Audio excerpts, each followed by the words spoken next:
We are cleaning this mess up. I'm hooking up some old school seat belts.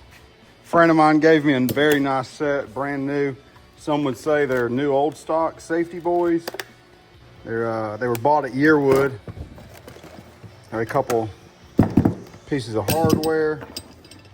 We're gonna throw these bad boys in. This is gonna be fantastic.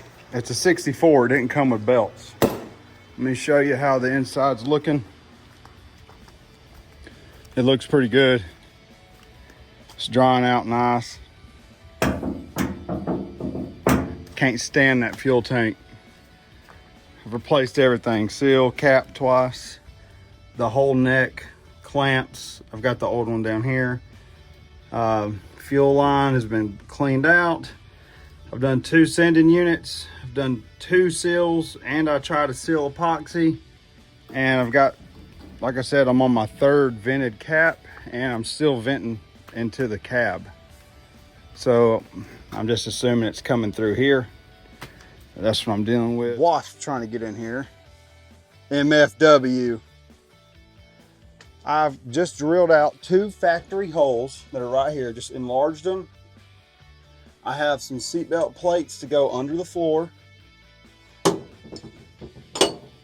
These bolts are gonna just catch it, and they're gonna sandwich down.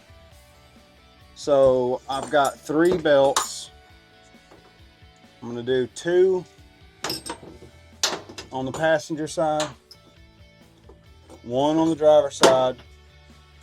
Those are gonna be my catches, and then my actual belt, because the way I want it to swing is your buckle will swing from the outside in. So on the driver and the passenger, so they're mirrored, and they're going to essentially bolt in through the factory seat bolt. So that would be simple. And then these in the middle will have these catches, because I'm short for these, and I'm gonna get those catches, do it correctly whenever I get the carpet and everything to finish up in here. So these seat belts are gonna be a great addition. We'll be rocking and rolling with that.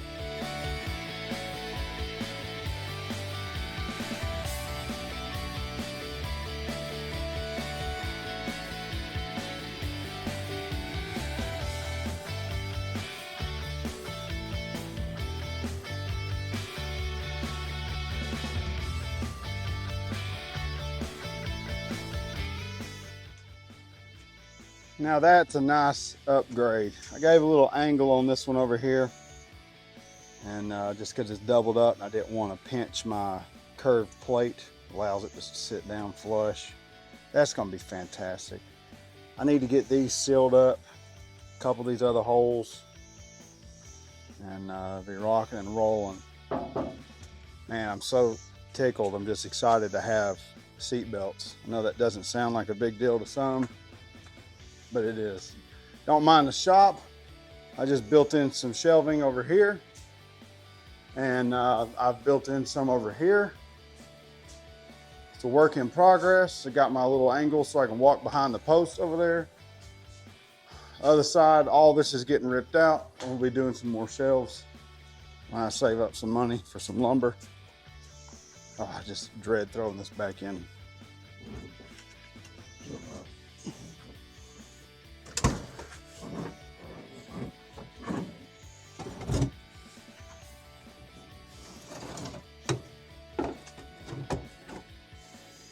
Take it out.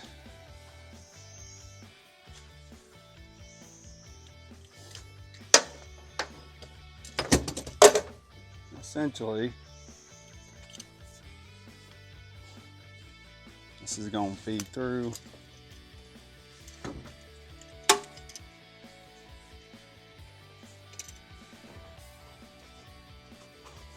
I appreciate Matt for giving me these seat belts. Seriously, a blessing.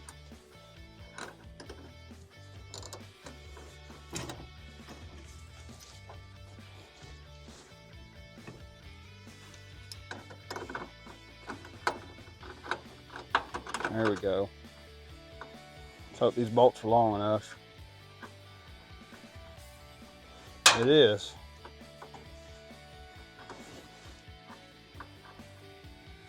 All right, we'll get them started.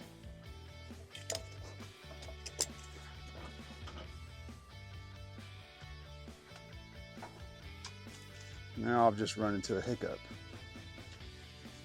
I've got to mount 3 belts.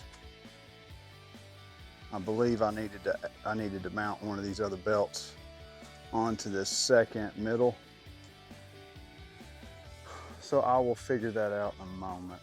Yeah, I did need to do that. Dadgummit. All right, I'll be pulling that middle one out, which is gonna mean I gotta get back under the truck. All right, yellow jacket.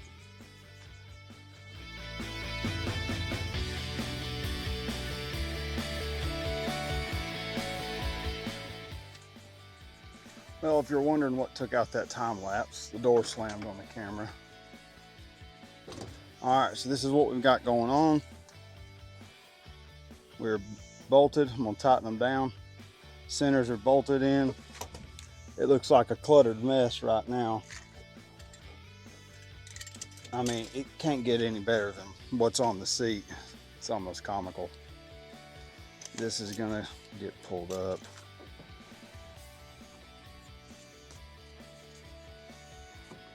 I can't tell y'all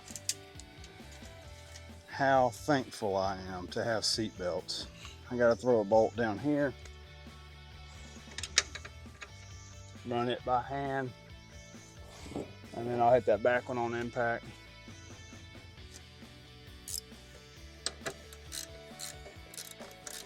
I got to thinking the other day, I was like, you know, there's so many people out there that used to wrench. You know, they're dead and gone. And then you got people in nursing homes. You got things of that nature. And, you know, they can't get out here and wrench anymore. It's just crazy. You never think about things like that. And I got to thinking about it the other day, and I was just like, huh. It would be super cool to get some of them old timers out and let them do some wrenching. I got to put this wedge in the door because it's on a hill.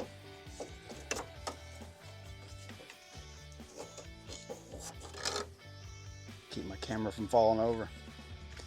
But yeah, think about how many people are just laid up in a nursing home right now that can't get out and wrench and do what they did for their whole life. It's pretty sad. Noise.